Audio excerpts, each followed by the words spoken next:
Sa gitna ng kirot at sakit, may mga pusong kahit ilang beses nang nasugatan ay patuloy pa ring umaasa at nagmamahal. Kahit na tila walang kapalit ang lahat ng damdamin, bakit nga ba hindi kayang kumawala? Ito ang kwento ng isang pusong alipin ng pag-ibig, ng alaala at ng mga pangakong hindi na natupad. Patuloy na lumalaban, umaasa sa kahit kaunting pagmamahal, kahit alam na ang landas ay puno ng luha at pagdurusa. Sa bawat hakbang, ang puso'y nananatili sa isang taong hindi na bumabalik.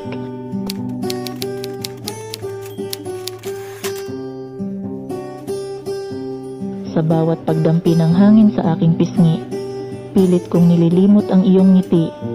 Ngunit bakit ba sa aking bawat hakbang, puso'y nananatiling sa'yo naglalakbay, walang tigil, walang hanggan. Tunay ngang kay hirap turuan ang pusong sugatan, lalo na't ang sugat ay ikaw ang dahilan.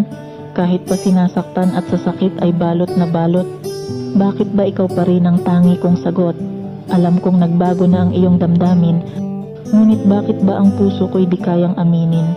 Bawat yakap mo't halik na nagdaraan, ako'y alipin, sa'yo lamang nagmamahal, walang laban. Bakit nga ba sa kabila ng lahat, ikaw pa rin ang siyang hinahanap-hanap?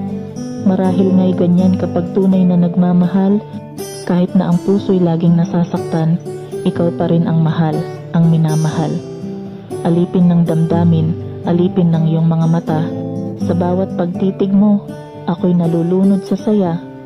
Kahit na ang kirot ay di na kaya, ikaw pa rin sinta ang laman ng aking alaala.